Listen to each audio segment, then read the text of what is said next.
Welcome back. I hope you have completed that stirring of the coffee and you have settled back into your respective positions as we get set to move along with CANTO Connect 2, our 37th AGM and Mini Expo.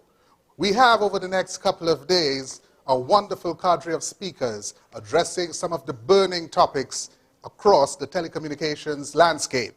Our first speaker for CANTO Connect 2, he would be addressing issues of the global status of 5G and its implications for the Caribbean region. Now, I know that this is a topic that many of us have been trying to get our 2 cents in. So again, I remind you, not only can you engage our respective speakers, but you can also engage each other, as you could reach out on the platform, navigate across that platform, and stay connected to each other. So we have, as I said, a wonderful 2 days of speakers ready for you. So we're having all our presenters placed on standby as they get their presentations ready, and we'll be moving along swiftly in just a couple of minutes. Once again, I take the opportunity to remind you, just for a little bit of housekeeping as well, to make sure, and some of you are still punching in messages saying you're not there yet. Don't worry, we'll wait for you to get settled. That's not a problem. That's why we're here. It's just as though we're in the in-person. Now, if I remember correctly, with the in-person experience, some of us were late getting back into the room. I want to caution you because I cannot exactly see where you all are. So we have to take it for granted that you are rejoining the sessions at the appropriate time. So again, just a bit of housekeeping. Remember, when you have to switch from one session to the next, do so at the appointed time because we are trying as far as possible to stick to script and to stick to the times and the schedules as we have advised as well. So this is where we share the screen and we throw the spotlight on the chairman of the Spectrum Group for LATAM GSM. Let's welcome Chairman Jose Luis Ayala. Chairman? Hey, good morning. Thank you very much for the kind introduction. And I wish to thank especially our family of CANTO for this kind invitation. It's an honor to be with you today and share the global status of 5G and the potential opportunities and implications for the Caribbean region.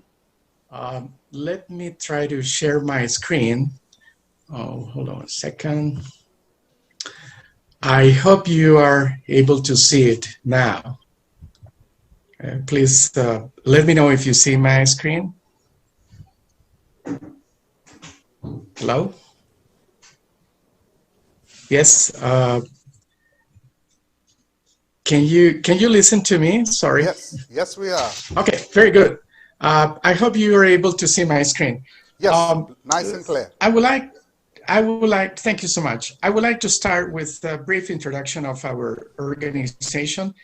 GSA represents all the manufacturers of the global sector ecosystem, and our purpose is to support the development of the 3GPP technologies in a harmonized manner to reach the full potential of these technologies. Our organization contributes every year to the global industry with reports and databases that help understand the 5G spectrum requirements and also cover technical aspects in matters of spectrum, license status, auctions, and pricing. Each year, about 200,000 professionals around the world download the multiple GSA reports that are available for free at the GSA website. So we invite you all to visit our site and start sharing this information. Our organization has a special unit. It's called the Spectrum Group, and it's a technical team that promotes the knowledge of 5G spectrum harmonization and the allocation of a variety of frequency bands.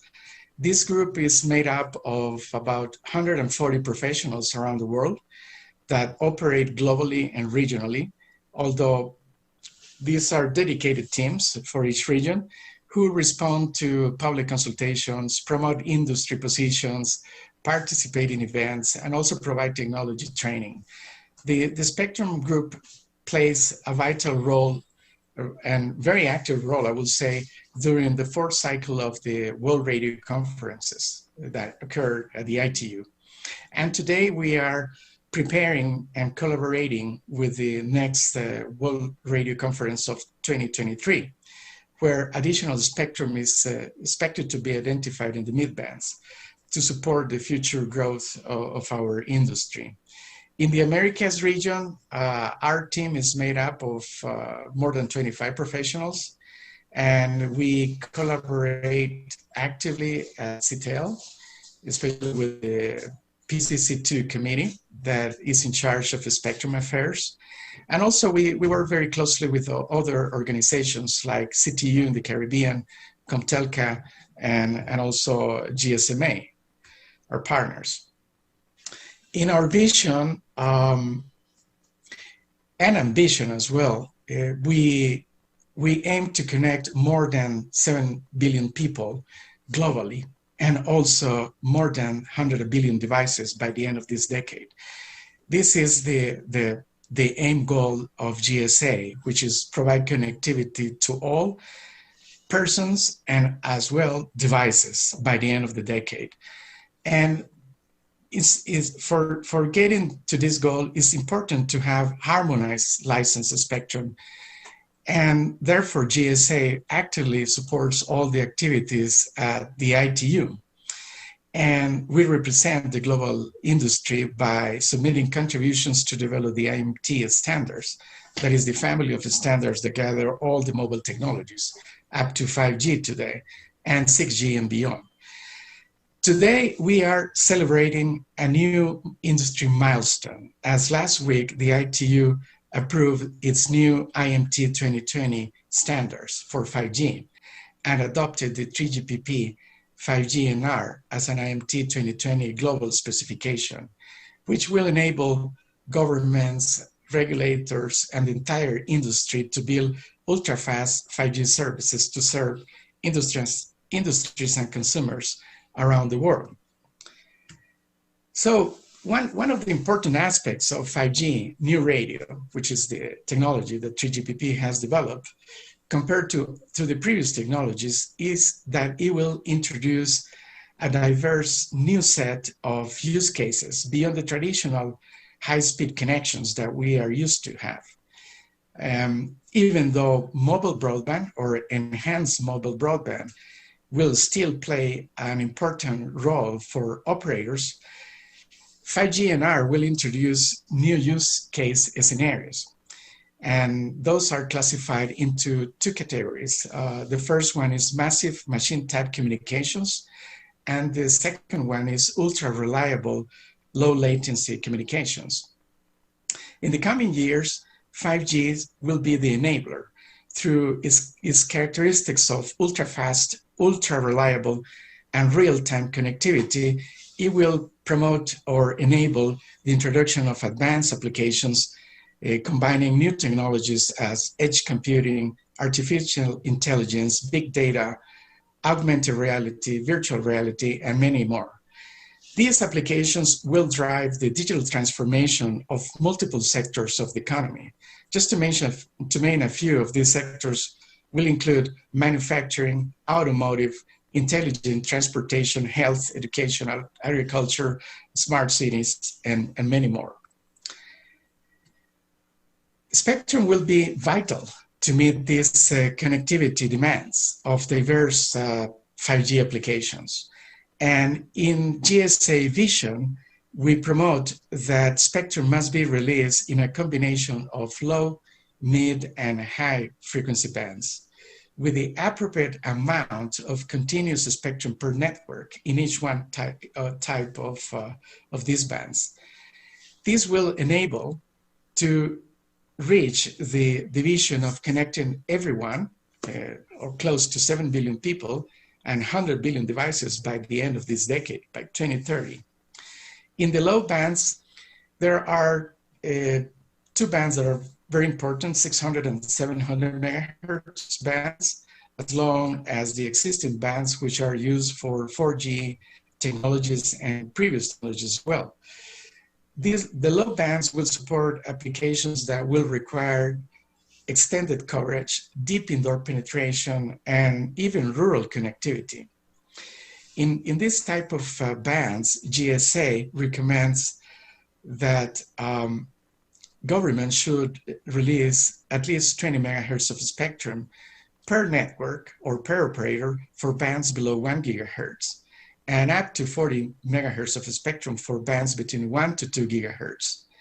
The medium bands will support applications that require citywide continuous coverage. For example, automotive, intelligent transportation in citywide environments will depend on mid-band spectrum. Also, applications that use intensive video on mobile devices. In these bands, GSA recommends the immediate need to release a continuous block of 100 megahertz of spectrum per operator or network.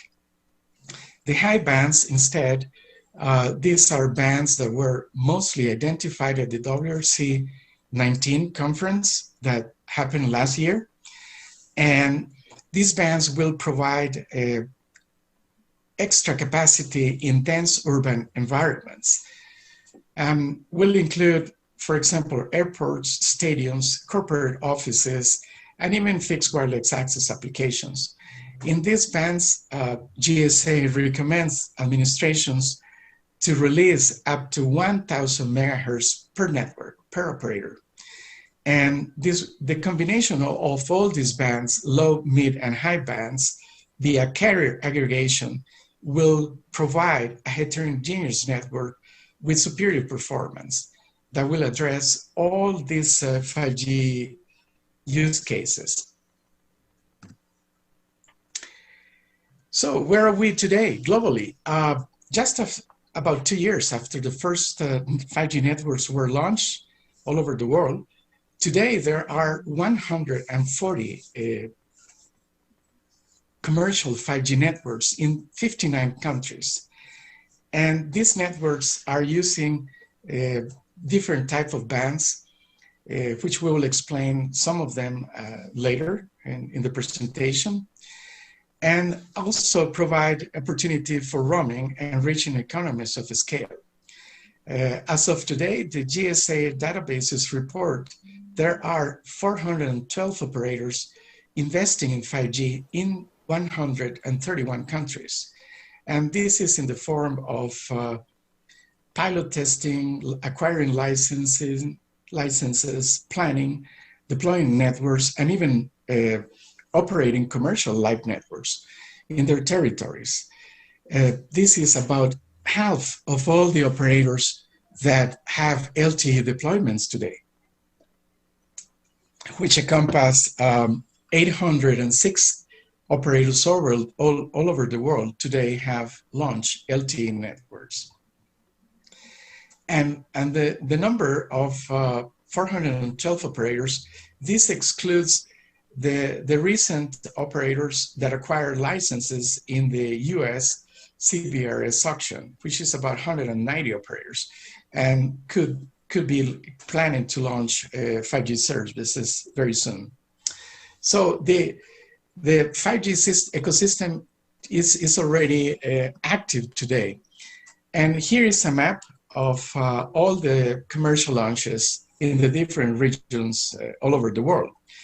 In the case of Latin America and the Caribbean, 5G was in the spotlight since 2019, when most countries started discussing 5G plans, and industry performed over 30 trials in 14 countries all over the region.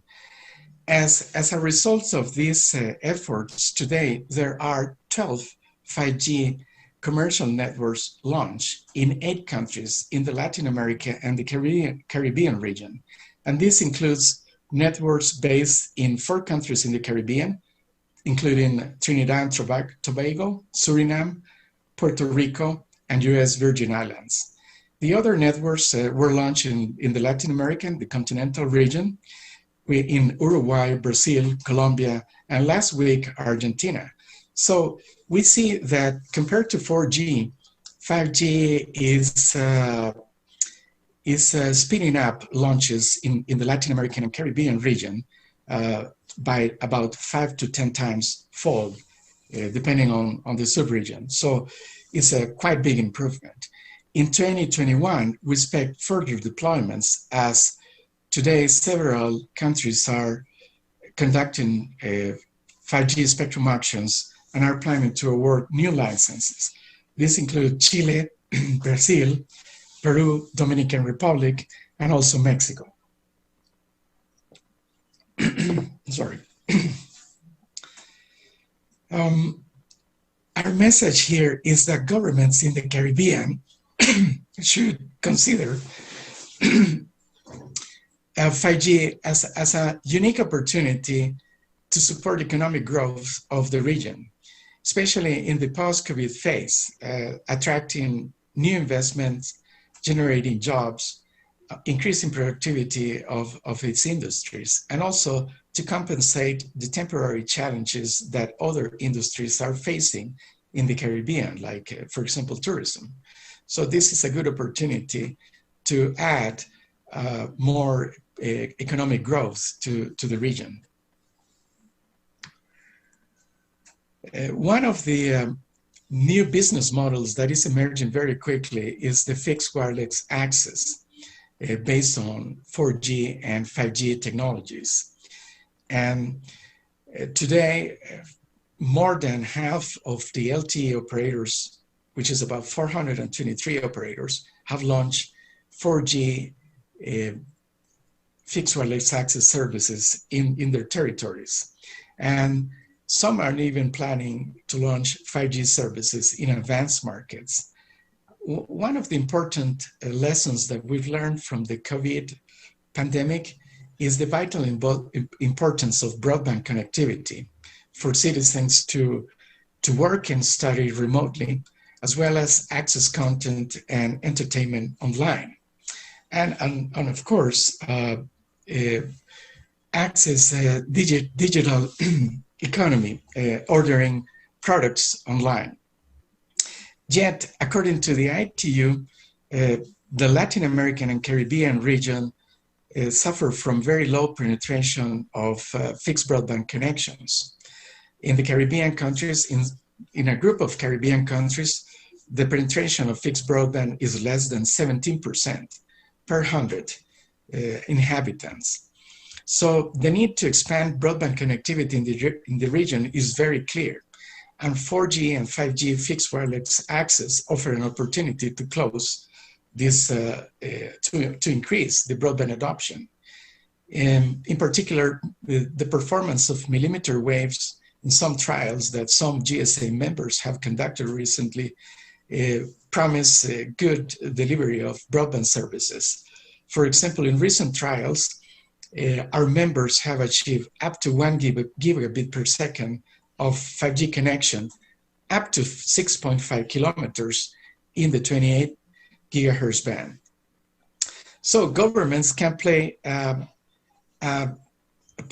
promotion here of incentives so operators can expand broadband to unconnected areas by including neutral technologies in national broadband plans in order to allow mobile 4G and 5G technologies to compete with other technologies to close the digital divide, and also reduce the price of the spectrum and taxes, and terminals. So for terminals and infrastructure to be expanded into rural areas and even in some suburban areas. As far as the 5G ecosystem is concerned, GSA has a very complete database. And according to our database, there are over 488 announced devices from 113 manufacturers. More than half of these devices, actually 60%, were launched over the last 6 months. And today we have 365 devices commercially available in multiple bands. The most important bands are the mid bands, N70, and also N78. There is also growing momentum from upper mid-bands in the 4.4 to 5 gigahertz range, especially for markets in Asia, but open some opportunities in the Latin American and the Caribbean region as well. As far as the form factors are concerned, it's very impressive that the two categories with most available devices are the traditional smartphones and also the fixed wireless access CPEs for home and also industrial environments. But there are new categories emerging which promote innovation, such as vehicle routers, modems, drones, robots, and even vending machines. So this also shows the creativity of the industry and the innovation of services. Now, in the remaining part, I would like to give you a brief overview of two of the most important bands that are driving the economies of scale for 5G launches. And this is particularly important for the Caribbean region. The first category is the mid-bands, especially the range from 3.3 to 4.2 gigahertz, which has been the focus of the early investments by operators all over the world. And as we see here, the graphs indicate the situation of this band in different regions of the world. The red color means the band has been licensed and is in commercial service.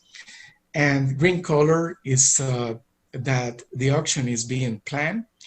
And the yellow or orange color, light color, means the band is under consideration, and light blue as well.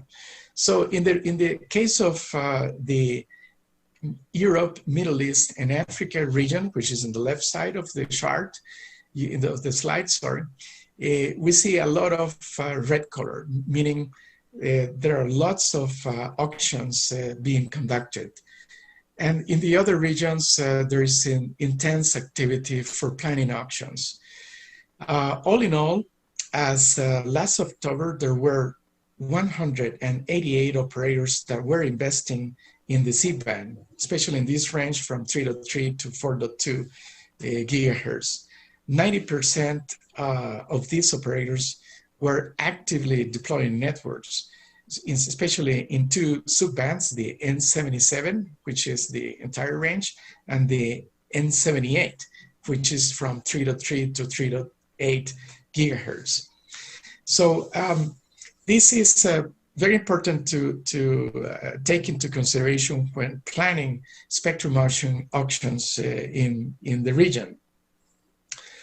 As we see in the following slide, in the case of Latin America and the Caribbean, there is lots of activity in the C-band, in the lower part, especially from 3.3 to 3.8. In the Americas, the main body that regulates and promotes the harmonization of the spectrum is CTEL, and the sub-band of 3.4 to 3.6 gigahertz was identified for IMT in the previous conference of 2015. Then after the conference, 13 countries identified the range of 3.3 to 3.4 gigahertz for IMT in their countries. 8 countries identify the upper block of 3.6 to 3.7 gigahertz for IMT, and 1 country, which is Peru, identified the block from 3.7 to 3.8. So the region is moving in different speeds according to the reality to release the entire range of 3.3 to 3.8 gigahertz in the medium term, or towards the second half of this decade. And here, the next World Radio Conference is already working into harmonizing the ranges of 3.3 to 3.4 and 3.6 to 3.7, to 3.6 to 3.8 gigahertz for IMT. So we have a unique opportunity to have a harmonized block that will drive economies of scale and new applications for the region in the medium term. And we invite administrations to continue supporting the studies at the ITU WRC 23 for the harmonization of these two ranges into a single tuner range for the region. In the millimeter wave bands, two bands that are very mature today are the 26 and 28 gigahertz band. These bands have also been the focus of investments by 130 operators around the world, especially in the 26 gigahertz and 28 gigahertz band. They offer a tuning range. The first commercial launches were in the US, Korea, and Japan using the 28 gigahertz band. And today we see a lot of activity moving forward in the 26 gigahertz bands in all over the world. There are today there are 130 operators that are investing in this frequency range. Commercially, there are 37 devices that are supporting the bands, and any operator or administration is wishing to consider this band can successfully provide spectrum licenses in the bands. In the case of Latin America, we have started to see a lot of activity in the region. Today, Chile is conducting a spectrum auction in the 26 gigahertz band, and is expecting to award the first commercial licenses in Latin America this month, February 2021. And Brazil has announced the launch of the next spectrum auction sometime around mid this year to award licenses in the second half. So the region is already moving forward. The US has already awarded some licenses in some subblocks of the 26 gigahertz band, and also was pioneer in launching commercial services in the 28 gigahertz band a couple of years ago, in late 2018, sorry. So there is a strong interest in these bands. And here we invite all the administrations in the Caribbean to consider releasing spectrum in both frequency ranges of 26 and 28. And then also seek the protection of the existing terrestrial services from future esteemed operations in the 28 gigahertz band. Now, I would like to give you, in the remaining minutes, an overview of what are operators doing all over the world. Let's look at North America. For example, the US, Verizon has been a pioneer in releasing 5G services in the 28 gigahertz band. And also other operators as well, like AT&T and partners in the ecosystem, US ecosystem. What's interesting about Verizon is they have been very innovative in the service portfolio towards the end user. If we look at the top part of the screen, we see here the fixed wireless access broadband service, and that has been very successful in the 28 gigahertz band. Today, they are using only 400 megahertz of spectrum in this frequency range, but it has allowed to improve the fixed broadband service to consumers, and it's important. They are also moving forward with new applications in the telehealth and education, and they have been promoting the services in major metropolitan cities. If we look at Asia, the growth in Asia has been very impressive.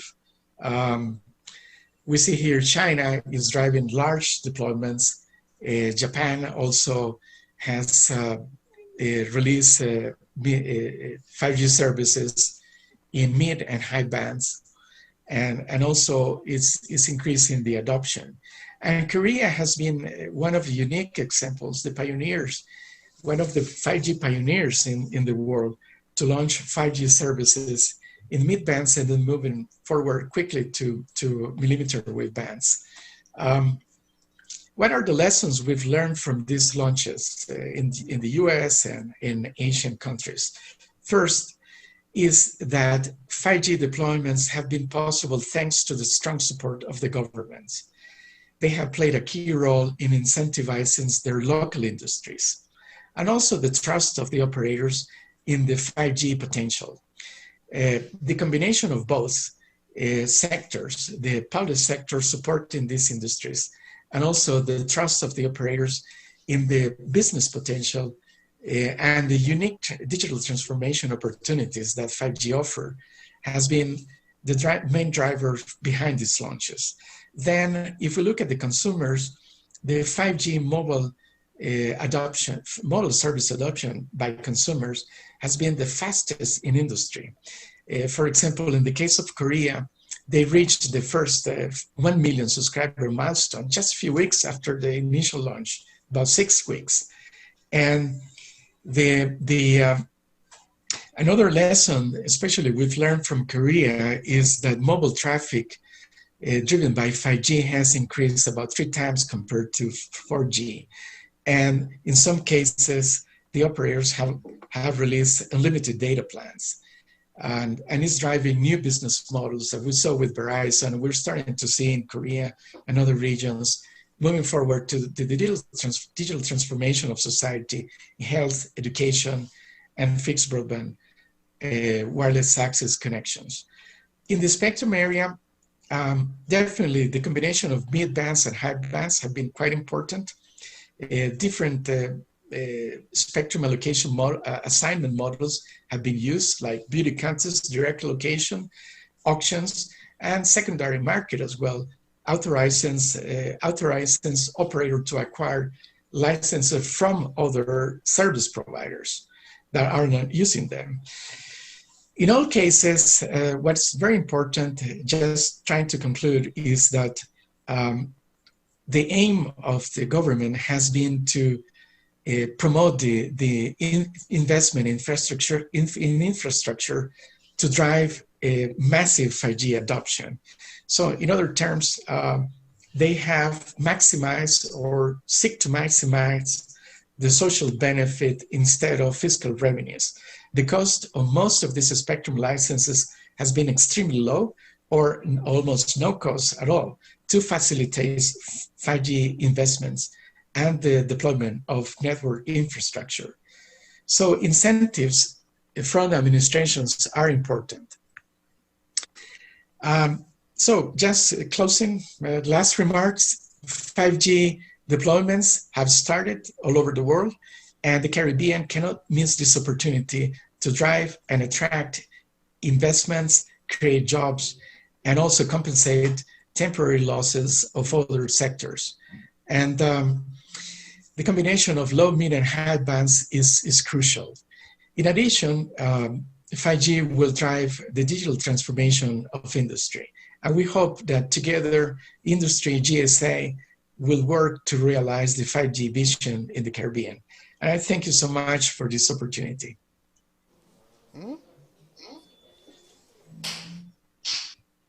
So back to you. Thank you. Thank you so much, Chairman Ayala. Thank you for those insightful words and sharing such a fantastic presentation to get us all on the right page as we look forward to the excitement brought on by the 5G technology.